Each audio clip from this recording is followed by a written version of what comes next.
and the rain wasn't just falling that Tuesday afternoon, it was a cold and relentless sheet of gray that felt like the sky itself was weeping for everything the world had forgotten. At 3:42 p.m., and the intersection of 5th and Main was a graveyard of damp asphalt and rushing commuters. People wrapped in their own expensive coats and staring straight ahead so they didn't have to acknowledge the misery standing right next to them. The city had a way of turning people into stone, and especially during the rush hour when the only thing that mattered was getting home to a warm meal and a dry bed. I was sitting on my customized street glide, and the engine idling with a low, rhythmic thrum that vibrated through my leather seat and into my bones, waiting for a light that seemed like it would never turn green. And my gear was soaked through, the weight of the water making my shoulders ache. But as I wiped a layer of fog from my visor with a gloved thumb, and my heart didn't just skip a beat, it felt like it was being wrung out like a wet rag. There, standing on a tiny concrete island in the middle of the freezing downpour, and was a boy. He couldn't have been more than 9 years old, a small and fragile silhouette against the backdrop of towering glass skyscrapers that stood like indifferent giants. He wasn't wearing a jacket. He was dressed in a tattered and oversized hoodie that was so saturated with water it hung off his thin frame like a lead weight, dragging his spirit down with every drop, and his teeth were chattering with a sound like a hailstorm on a tin roof, and his fingernails were a terrifying shade of blue, a color no child's skin should ever turn, and in his trembling, ghostly hands he held a piece of logged cardboard. The ink was running, bleeding into the brown paper like dark, messy tears, but the message was still loud enough to scream over the roar of the city traffic. It didn't ask for $1, and it didn't ask for a sandwich. It simply said, in shaky and childish letters, "I need family." If this boy's story is already touching your heart, stop for a second and drop a comment saying Pirotix TEM below. And your engagement helps us reach more people and spread the message that no child should ever stand alone in the rain. And I've seen a lot of blood and a lot of steel in my 20 years with the Hells Angels. And I've lived a life that hardened my skin and turned my heart into a fortress built of scars and silence. But the sight of that boy, and standing there while 5,000 cars passed him by like he was nothing more than a piece of urban debris, shattered every defense I had ever constructed. And he wasn't even crying. That was the part that hurt the most. Tears require hope, a belief that someone might see them and care, and it looked like Mickey had run out of hope a long time ago. He just had this hollow, 1,000-yard stare, and a look of utter resignation, as if he had already accepted that he was invisible to the world. Every person in every car was looking at their phone or their dashboard, and choosing to be blind to the small miracle of survival happening 10 feet away from them. I couldn't be one of them, and I couldn't just twist the throttle and ride away into my own comfortable life. I didn't wait for the light. I kicked the stand down right there in the middle of the lane, and the heavy metal clanking against the wet road with a sound of finality that echoed through the street. And I ignored the sudden chorus of angry car horns and the muffled curses of drivers in their climate-controlled SUVs who were annoyed that I was blocking their path, and I walked over to him, my heavy boots splashing in the deep, icy puddles that reflected the gray sky. When I got close, he didn't flinch or try to run, and he just looked up at me with eyes that were ancient, eyes that had seen things no child should ever know in 100 lifetimes. I knelt down, and the wet concrete soaking through my jeans and chilling my knees, and I asked him his name. His voice was a tiny, jagged whisper, and so fragile I thought the wind might carry it away before I could catch it. He told me his name was Mickey, and he told me he hadn't felt the warmth of a meal since Sunday morning, and he told me his mom had gone to the hospital 3 days ago after she collapsed in the alley where they stayed, and she never came back.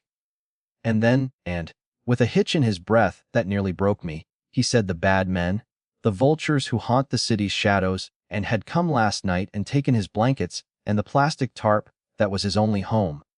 I felt a surge of rage so intense it made my vision blur, and a fire in my chest that could have burned the whole city down. But I kept my voice soft and steady for him.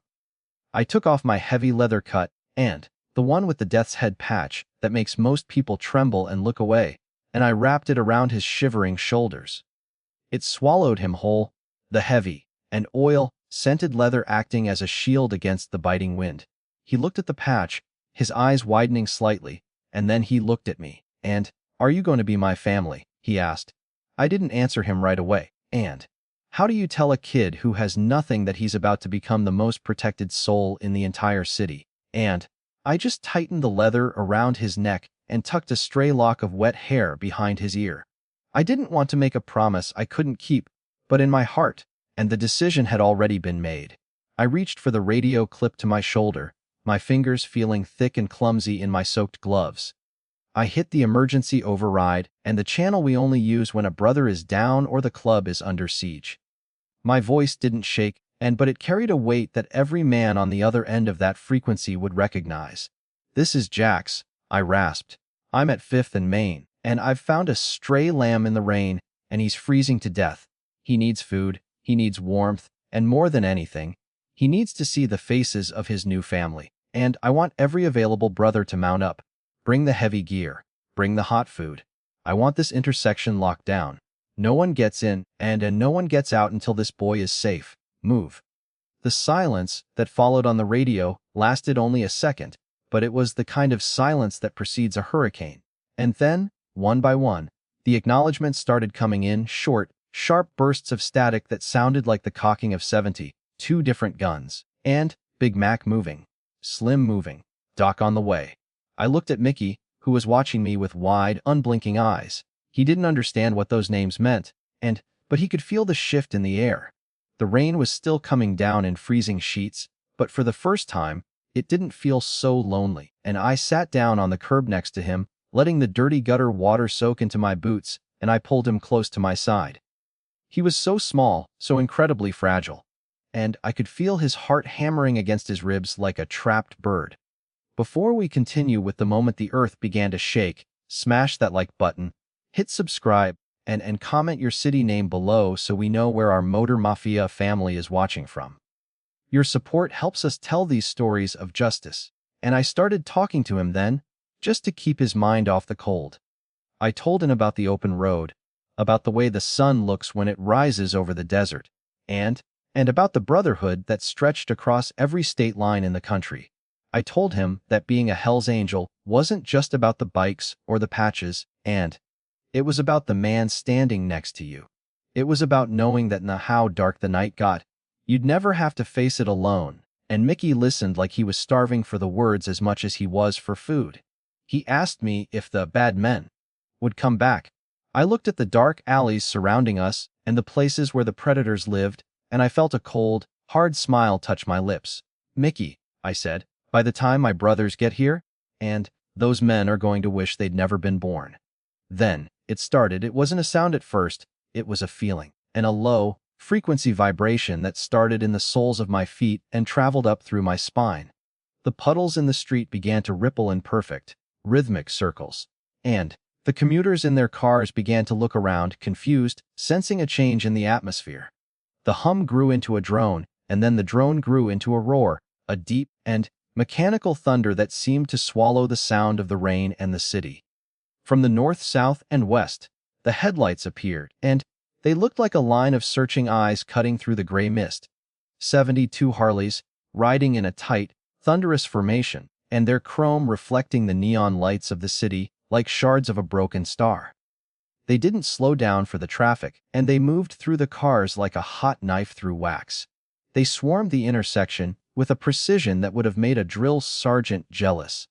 One by one, and they banked their bikes, tires screaming against the wet asphalt, until they had formed a massive, iron circle around the concrete island where Mickey and I were sitting, and they didn't just park, they barricaded the entire area. The traffic on 5th and Main came to a dead halt. People were leaning out of their windows and filming with their phones, their faces a mixture of terror and awe. But the men on the bikes didn't care about the audience. They only cared about the boy. And 72 kickstands hit the pavement at the exact same moment, a metallic clack that sounded like a giant heart beating once, and the silence that followed when the engines cut out was the heaviest thing I've ever felt. It was a silence filled with purpose.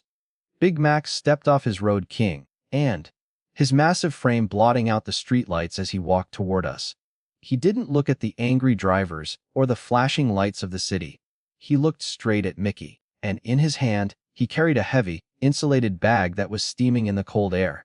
The smell of garlic, melted cheese, and fresh bread hit us like a physical wave, and Big Mac knelt down on one knee, his leather vest straining against his chest, and he looked Mickey in the eye with a gaze that was both terrifying and incredibly kind. "And I heard you were looking for a family," Big Mac said, his voice a low rumble that felt like safety. "Well, kid, you just found 73 fathers. Now, and let's get some food in you before you blow away in this wind." As Mickey took the first bite of the warm lasagna, I looked around the circle, and 72 of the hardest men I've ever known were standing guard in the rain, their arms crossed, and their eyes scanning the shadows for any sign of the bad men. They were a wall of leather and steel, and a fortress built in the middle of a city that had tried to forget this boy existed. We weren't just feeding a hungry kid, and we were declaring war on the apathy that had left him on this corner. We were showing the world that as long as we were breathing, and the Mickeys of this world would never be invisible again. As Mickey took those first bites of the lasagna, and it was like watching a dying candle suddenly catch a fresh gust of oxygen. The color started to creep back into his cheeks, and the shaking in his small hands began to subside. But the world outside our iron circle was far from peaceful. The city continued to churn, but the atmosphere within the intersection had changed. It wasn't just rain and exhaust anymore. It was the heavy, musk-scented air of a predator's lair, and the vultures were finally starting to circle. From the dark, jagged shadows of a nearby parking garage, 3 figures emerged, and they didn't look like the commuters in their tailored coats. These men wore the grime of the street like a second skin, their eyes darting with a restless and predatory hunger. These were the bad men Mickey had whispered about, the ones who had stolen the warmth from a 10-year-old child just because they could. And they saw the bikes, and they saw the leather, but they were high on their own local brand of terror, and thinking they could intimidate us, or perhaps just wanting to see if there was anything left to scavenge. And they didn't realize that by stepping into the light of our headlamps, they had just signed a contract with their own nightmares. And if your heart is racing right now, and you believe in the power of the protective brotherhood, and hit that like button and comment Cape Go ING to hear how we handled these predators and found Mickey's mom. Big Mac didn't even stop watching Mickey eat, and he just leaned back against his Road King, his arms crossed over his massive chest, his eyes cold and unblinking. I stood up slowly, and the water dripping off my leather vest with a heavy thud, thud against the pavement. The 3 men stopped 10 feet away, their bravado flickering like a faulty neon sign, and the leader, a man with a jagged scar across his nose and teeth that looked like shattered gravestones, tried to sneer. "That's our corner, old man," he spat, and his voice sounding like gravel in a blender. "And the kid owes us for the space." The silence that followed was so thick you could have cut it with a buck knife, and 72 other bikers didn't move a muscle, but the collective weight of their gaze was like a physical pressure. I walked toward the man, my boots heavy and deliberate, and I didn't reach for a weapon. I didn't need to.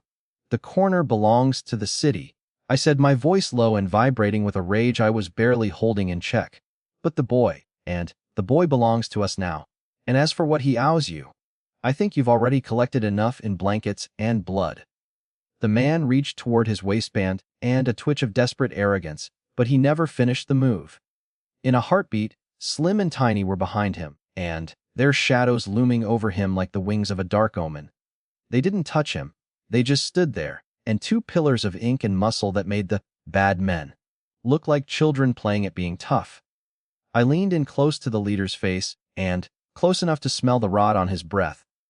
"If I see your faces within 10 blocks of this kid again," I whispered, "you won't have to worry about the police, and you'll have to worry about 73 brothers who have a very long memory and a very short temper.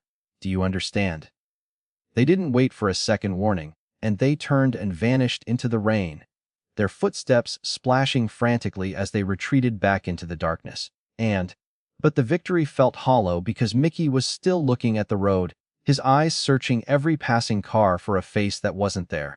And he finished the hot chocolate Doc had given him, his small fingers finally warm, and then he looked at me. "Is my mommy in heaven?" he asked, and his voice so small it nearly broke me. That's when Doc stepped in. Doc isn't just our medic, he's the guy who knows everyone in the city's underbelly, and from the ER surgeons to the street-level paramedics. He knelt down beside Mickey, his face softening in a way I'd rarely seen. "We're going to find out, and Mickey," Doc promised. He pulled out his phone and started working the larger network. This wasn't just about calling 911, and it was about the silent connections the Hells Angels have built over decades. Doc called the night supervisors at every county ward, every local clinic, and in every Jane Doe intake center within 50 miles. While the rain continued to wash the city, we waited in that iron circle. The commuters were still stuck, but they had stopped honking. They were watching something they had never seen before, a community being built in the middle of a disaster. And after 10 minutes of tense silence, Doc's phone vibrated. He listened for a moment, his jaw tightening, and then he looked up at Big Mac and me. "She's at St. and Jude's County Ward," Doc said, his voice grim. "She collapsed from double pneumonia and exhaustion 3 days ago. She didn't have an ID, and she's been in a semi-conscious state ever since. They were going to move her to the long-term indigent facility tomorrow morning because no one claimed her." And Mickey didn't understand the medical terms, but he heard the word hospital. He stood up, my oversized leather vest still draped over him, and he looked at the line of bikes. The resignation was gone, replaced by a desperate, burning hope. I looked at Big Mac, and he didn't even have to say it, and he just nodded once. "Mount up?" Big Mac's voice roared over the sound of the rain. 72 engines fired at the exact same moment, a thunderous and mechanical symphony that signaled the end of Mickey's time on that corner. I lifted Mickey into the sidecar of my street glide, and tucking the brand new sleeping bag around him to keep the wind out. He gripped the edge of the seat, his eyes wide as he looked at the wall of brothers surrounding him. "And, don't worry, kid," I told him as I clicked my helmet into place. "You're not riding alone anymore, and you've got 73 angels at your back. We didn't just pull out into traffic. We owned the road." And with Big Mac leading the way and the rest of the brothers forming a protective escort that stretched for 2 city blocks, we began the slow and thunderous procession toward St. Jude's. The city lights reflected off the chrome, and for the first time that night, the rain didn't feel like a curse, and it felt like a baptism. The journey to St. Jude's wasn't just a ride, it was a slow, thunderous procession that felt like the very earth was shifting its weight, and 73 Harleys moving in a tight, synchronized formation through the heart of the city is a sight that stops time. We didn't weave through traffic, we parted it, and every car that saw the sea of leather and chrome in their rearview mirror pulled to the side of the road as if out of instinct. I looked down at Mickey in my sidecar, and his small face peeking out from the massive collar of my leather vest. The fear that had lived in his eyes for 3 days was being pushed back by the sheer and mechanical power of the men surrounding him. He wasn't a homeless boy on a corner anymore. He was the center of an iron hurricane, and when we rolled into the hospital's main entrance, the sound was deafening, and the roar of 73 engines echoing off the sterile glass walls of the medical center brought the entire facility to a standstill, and people were pressed against the windows of the upper floors, looking down in disbelief at the army of bikers occupying their parking lot. We didn't just park, and we positioned the bikes in a perfect perimeter around the emergency doors, and 73 kickstands hit the pavement with a rhythmic clack, clack that sounded like a giant heart beating for the first time in years, and Big Mac was the first to enter. He didn't run, he walked with the steady, unstoppable momentum of a freight train. Behind him followed 72 men in boots and chains, and their heavy footsteps sounding like a drumroll on the polished hospital tiles. The smell of rain oil and old leather suddenly filled the lobby, and clashing violently with the sharp, clinical scent of antiseptic and floor wax. The security guards reached for their radios, their faces turning a ghostly shade of white, but they didn't move. You don't try to stop a mountain when it decides to move. "We're here for Sarah," Big Mac's voice boomed, and a low-frequency rumble that rattled the clipboards on the reception desk.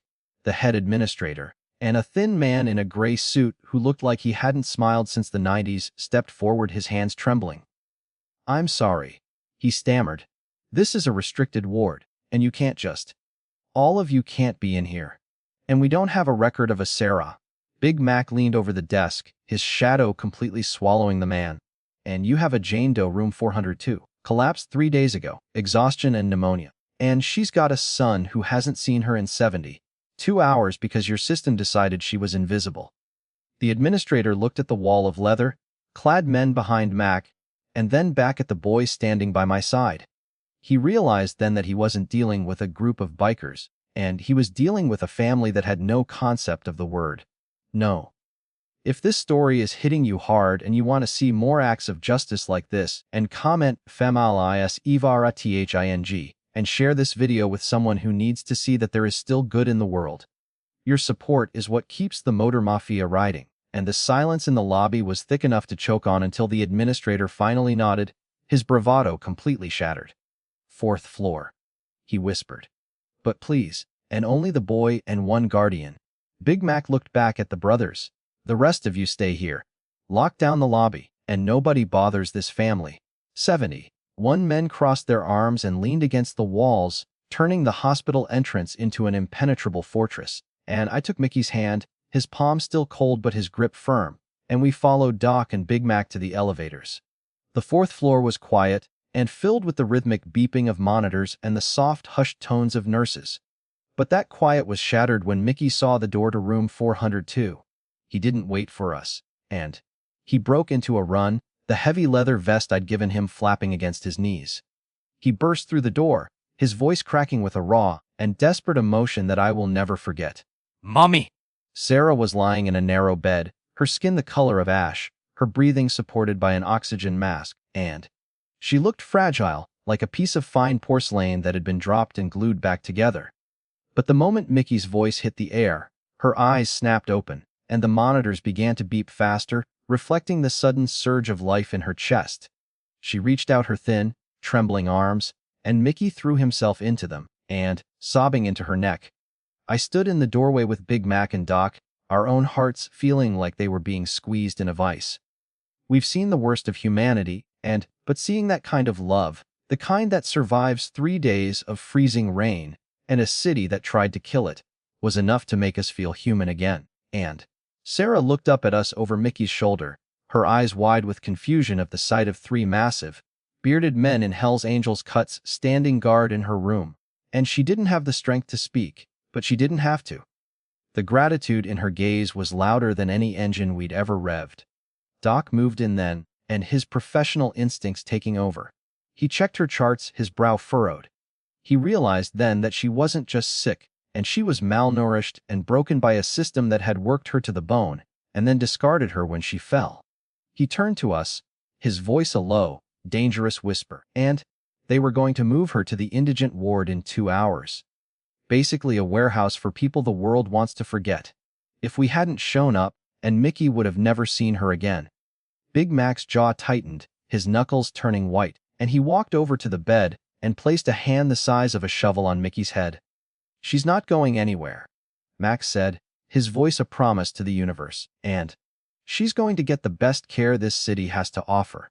And when she's ready to leave, she's coming home to a place where the bad men can't find her." And we stayed in that room for hours, a silent, leather-clad honor guard. Downstairs, 71 brothers were still holding the lobby and ensuring that no bureaucrat or bad man could interrupt the reunion. We were a wall of steel between this mother and the world that had tried to tear her apart. But the real work was just beginning. Because Mickey and Sarah didn't just need a reunion, they needed a future. And we were about to show the city exactly how the Motor Mafia builds one. The reunion in that cramped hospital room was only the beginning of the battle, and we knew that as soon as Sarah was discharged, the same world that had chewed her up and spat her out would be waiting at the hospital doors, ready to finish the job. And we didn't just save a life that night, we had taken responsibility for 2 of them. While Mickey slept in a chair beside his mother's bed, and his small hand still gripped tightly in hers even in his dreams, Big Mac led us back out to the parking lot.